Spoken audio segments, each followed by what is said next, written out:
Pride and Prejudice, Chapter 50. Mr. Bennet had very often wished before this period of his life that, instead of spending his whole income, he had laid by an annual sum for the better provision of his children, and of his wife, if she survived him. He now wished it more than ever. Had he done his duty in that respect, Lydia need not have been indebted to her uncle for whatever of honor or credit could now be purchased for her. The satisfaction of prevailing on one of the most worthless young men in Great Britain to be her husband might then have rested in its proper place. He was seriously concerned that a cause of so little advantage to anyone should be forwarded at the sole expense of his brother-in-law, and he was determined, if possible, to find out the extent of his assistance, and to discharge the obligation as soon as he could. When first Mr. Bennet had married, economy was held to be perfectly useless, for, of course, they were to have a son. The son was to join in cutting off the entail, as soon as he should be of age, and the widow and younger children would by that means be provided for. 5 daughters successively entered the world, but yet the son was to come, and Mrs. Bennet, for many years after Lydia's birth, had been certain that he would. This event had at last been despaired of, but it was then too late to be saving. Mrs. Bennet had no turn for economy, and her husband's love of independence had alone prevented their exceeding their income. £5,000 was settled by marriage articles on Mrs. Bennet and the children. But in what proportions it should be divided amongst the latter depended on the will of the parents. This was one point, with regard to Lydia, at least, which was now to be settled, and Mr. Bennet could have no hesitation in acceding to the proposal before him.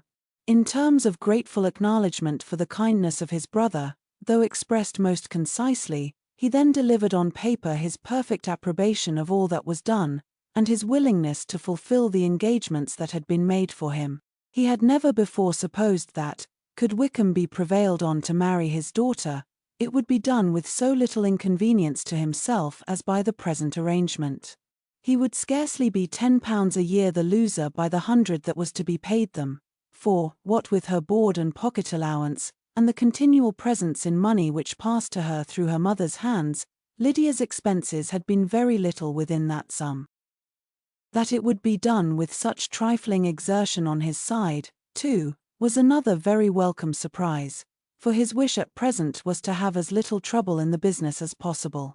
When the first transports of rage which had produced his activity in seeking her were over, he naturally returned to all his former indolence. His letter was soon dispatched, for, though dilatory in undertaking business, he was quick in its execution. He begged to know further particulars of what he was indebted to his brother, but was too angry with Lydia to send any message to her. The good news spread quickly through the house, and with proportionate speed through the neighborhood. It was borne in the latter with decent philosophy. To be sure, it would have been more for the advantage of conversation had Miss Lydia Bennet come upon the town, or, as the happiest alternative, been secluded from the world, in some distant farmhouse. But there was much to be talked of in marrying her, and the good-natured wishes for her well-doing which had proceeded before from all the spiteful old ladies in Meryton lost but a little of their spirit in this change of circumstances, because with such an husband her misery was considered certain.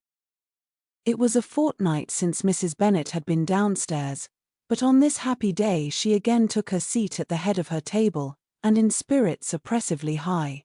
No sentiment of shame gave a damp to her triumph.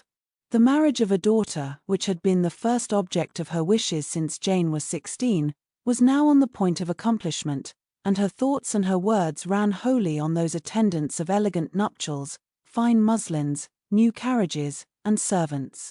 She was busily searching through the neighborhood for a proper situation for her daughter, and, without knowing or considering what their income might be, rejected many as deficient in size and importance. Hay Park might do, said she, if the Gouldings could quit it, or the great house at Stoke, if the drawing-room were larger, but Ashworth is too far off. I could not bear to have her 10 miles from me, and as for Pulvis Lodge, the attics are dreadful. Her husband allowed her to talk on without interruption while the servants remained. But when they had withdrawn, he said to her, "Mrs. Bennet, before you take any or all of these houses for your son and daughter, let us come to a right understanding. Into one house in this neighborhood they shall never have admittance. I will not encourage the impudence of either, by receiving them at Longbourn." A long dispute followed this declaration, but Mr. Bennet was firm. It soon led to another, and Mrs. Bennet found, with amazement and horror, that her husband would not advance a guinea to buy clothes for his daughter. He protested that she should receive from him no mark of affection whatever on the occasion. Mrs. Bennet could hardly comprehend it. That his anger could be carried to such a point of inconceivable resentment as to refuse his daughter a privilege without which her marriage would scarcely seem valid, exceeded all she could believe possible. She was more alive to the disgrace which her want of new clothes must reflect on her daughter's nuptials, than to any sense of shame at her eloping and living with Wickham a fortnight before they took place. Elizabeth was now most heartily sorry that she had, from the distress of the moment, been led to make Mr. Darcy acquainted with their fears for her sister, for since her marriage would so shortly give the proper termination to the elopement, they might hope to conceal its unfavorable beginning from all those who were not immediately on the spot. She had no fear of its spreading farther through his means. There were few people on whose secrecy she would have more confidently depended, but, at the same time, there was no one whose knowledge of a sister's frailty would have mortified her so much, not, however, from any fear of disadvantage from it individually to herself, for, at any rate, there seemed a gulf impassable between them. Had Lydia's marriage been concluded on the most honourable terms, it was not to be supposed that Mr. Darcy would connect himself with a family where, to every other objection, would now be added an alliance and relationship of the nearest kind with a man whom he so justly scorned. From such a connection she could not wonder that he would shrink. The wish of procuring her regard, which she had assured herself of his feeling in Derbyshire, could not in rational expectation survive such a blow as this. She was humbled, she was grieved, she repented, though she hardly knew of what. She became jealous of his esteem, when she could no longer hope to be benefited by it. She wanted to hear of him, when there seemed the least chance of gaining intelligence. She was convinced that she could have been happy with him, when it was no longer likely they should meet. What a triumph for him, as she often thought, could he know that the proposals which she had proudly spurned only 4 months ago, would now have been most gladly and gratefully received. He was as generous, she doubted not, as the most generous of his sex, but while he was mortal, there must be a triumph. She began now to comprehend that he was exactly the man who, in disposition and talents, would most suit her. His understanding and temper, though unlike her own, would have answered all her wishes. It was an union that must have been to the advantage of both. By her ease and liveliness, his mind might have been softened, his manners improved, and from his judgment, information, and knowledge of the world, she must have received benefit of greater importance. But no such happy marriage could now teach the admiring multitude what connubial felicity really was. An union of a different tendency, and precluding the possibility of the other, was soon to be formed in their family. How Wickham and Lydia were to be supported in tolerable independence, she could not imagine. But how little of permanent happiness could belong to a couple who were only brought together because their passions were stronger than their virtue, she could easily conjecture. Mr. Gardiner soon wrote again to his brother. To Mr. Bennet's acknowledgments he briefly replied, with assurance of his eagerness to promote the welfare of any of his family, and concluded with entreaties that the subject might never be mentioned to him again. The principal purport of his letter was to inform them that Mr. Wickham had resolved on quitting the militia. It was greatly my wish that he should do so, he added, as soon as his marriage was fixed on. And I think you will agree with me, in considering the removal from that corps as highly advisable, both on his account and my niece's. It is Mr. Wickham's intention to go into the regulars, and among his former friends, there are still some who are able and willing to assist him in the army. He has the promise of an ensigncy in General S. regiment, now quartered in the north.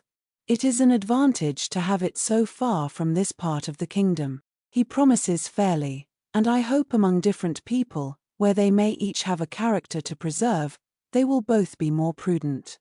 I have written to Colonel Foster, to inform him of our present arrangements, and to request that he will satisfy the various creditors of Mr. Wickham in and near Brighton, with assurances of speedy payment, for which I have pledged myself.